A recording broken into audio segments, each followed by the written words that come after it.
ಉಪಸಭಾಪತಿ ಸ್ಥಾನಕ್ಕೆ ರಾಜೀನಾಮೆ ನೀಡಿದ ಬಳಿಕ ಸಚಿವರಾಗಿ ನೇಮಕಗೊಂಡಿರುವ ರುದ್ರಪ್ಪ ಲಮಾಣಿ ಮೊದಲ ಪ್ರತಿಕ್ರಿಯೆ ನೀಡಿದ್ದಾರೆ. ಆರಂಭದಲ್ಲೇ ಸಚಿವ ಸ್ಥಾನ ನೀಡುವ ಭರವಸೆ ನೀಡಲಾಗಿತ್ತು.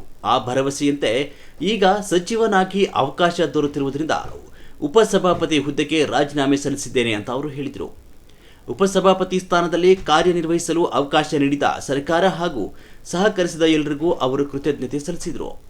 ತಮ್ಮ ಸಮುದಾಯದಿಂದ ಉಪಸಭಾಪತಿ ಹುದ್ದೆ ಅಲಂಕರಿಸಿದ ಮೊದಲ ವ್ಯಕ್ತಿ ತಾನೇ ಎಂಬುದನ್ನು ಉಲ್ಲೇಖಿಸಿದ ಲಮಾಣಿ ಇದೀಗ ಸಚಿವನಾಗ್ತಿರುವುದು ಅತ್ಯಂತ ಸಂತೋಷದ ವಿಷಯ ಅಂತ ಹೇಳಿದರು. ಮನಸ್ಸಿಗೆ ತೃಪ್ತಿ ಆಗುವ ರೀತಿಯಲ್ಲಿ ಸೇವೆ ಮಾಡಿದೆ ಅಂತ ನನಗೆ ತೃಪ್ತಿ ಇದೆ. ಬೇರೆಯವರಿಗೆ ಐತೆ ಎಲ್ಲ ಗೊತ್ತಿಲ್ಲ, ಆದರೆ ನನಗೆ ಮಾತ್ರ ತೃಪ್ತಿ ಇದೆ ಈ ಹುದ್ದೆಯಲ್ಲಿ. ಅದು ವಿಶೇಷವಾಗಿ ಪಿಟಿಷನ್ ಕಮಿಟಿಯಲ್ಲಿ ಬರ್ತಕ್ಕಂಥ ಬಡವರ ಪರವಾಗಿ ಇರ್ತಕ್ಕಂಥ ಅನೇಕ ಸಮಸ್ಯೆಗಳನ್ನು ಬಗೆಹರಿಸುವಲ್ಲಿ ನಮ್ಮ ಸಮಿತಿಯವರು ನಮ್ಮ ಜೊತೆಗೆ ಇದ್ದುಕೊಂಡು ಪ್ರಾಮಾಣಿಕ ಪ್ರಯತ್ನವನ್ನು ಮಾಡಿದ್ದೇವೆ. ಅದರಿಂದ ರಾಜ್ಯದಲ್ಲಿ ಅತ್ಯಂತ ಹಳೆಯದಾದಂಥ ಸಮಸ್ಯೆಗಳನ್ನು ಪರಿಹರಿಸಿದ್ದೇವೆ. ಜೊತೆಗೆ ಏನೂ ನನಗೆ ಗೊತ್ತಿಲ್ಲ, ಇಲ್ಲಿ ಸ್ಪೀಕರ್ ಆದಂಥವರು ಮಂತ್ರಿಗಳಾದರು.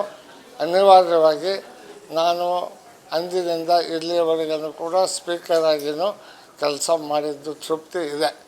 ಸ್ಪೀಕರ್ ಹುದ್ದೆ ಭಾಳ ಅತ್ಯಂತ ಗೌರವಾನ್ವಿತವಾದಂಥ ಹುದ್ದೆ.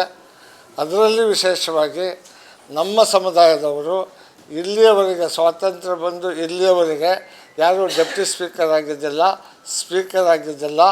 ಅಂಥ ಒಂದು ಹುದ್ದೆಯಲ್ಲಿ ನನಗೆ ಸೇವೆ ಮಾಡ್ತಕ್ಕಂಥ ಅವಕಾಶ ಸಿಕ್ಕಿದ್ದು ನನ್ನ ಸುದೈವ.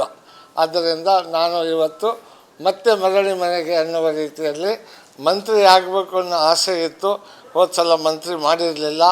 ಮತ್ತು ಸನ್ಮಾನ್ಯ ಹಿಂದಿನ ಮುಖ್ಯಮಂತ್ರಿಗಳಾದಂಥ ಸಿದ್ದರಾಮಯ್ಯ ಸಾಹೇಬರು, ಈಗಿನ ಮುಖ್ಯಮಂತ್ರಿಗಳು, ಹಿಂದಿನ DCM ಆಗಿರ್ತಕ್ಕಂಥ DK ಶಿವಕುಮಾರ್ ಅವರು ಮತ್ತು ಸುರ್ಜೇವಾಲಾ ಸಾಹೇಬರು, ಮತ್ತು ನಮ್ಮ ಪಕ್ಷದ ಅಧ್ಯಕ್ಷರಾದಂಥ ರಾಷ್ಟ್ರೀಯ ಅಧ್ಯಕ್ಷರಾದಂಥ ಖರ್ಗೆ ಸಾಹೇಬರು, ವೇಣುಗೋಪಾಲ್ ಸಾಹೇಬರು ಎಲ್ಲರೂ ಸೇರಿ ಮುಂದಿನ ಸಲ ನಿನಗೆ ಮಂತ್ರಿ ಮಾಡ್ತೇವೆ, ಅದರಿಂದ ನೀವು ಡೆಪ್ಟಿ ಸ್ಪೀಕರ್ ಆಗಬೇಕು ಅಂತ ಹೇಳಿದರು. ಅವ್ರ ಮಾತಿಗೆ ಬೆಲೆ ಕೊಟ್ಟು ನಾನು ಡೆಪ್ಟಿ ಸ್ಪೀಕರಾಗಿ ಕೆಲಸ ಮಾಡಿದೆ. ನನಗೆ ಯಾರ ಹತ್ರನೂ ಹೋಗಿ ನನಗೆ ಮಂತ್ರಿ ಮಾಡಿರಿ ಅಂತ ನಾನು ಹೇಳಿರಲಿಲ್ಲ. ಪಕ್ಷ ನನ್ನನ್ನು ಗುರುತಿಸಿ ಮತ್ತೆ ನನ್ನನ್ನು ಮಂತ್ರಿಯನ್ನಾಗಿ ಮಾಡಿದ್ದಾರೆ.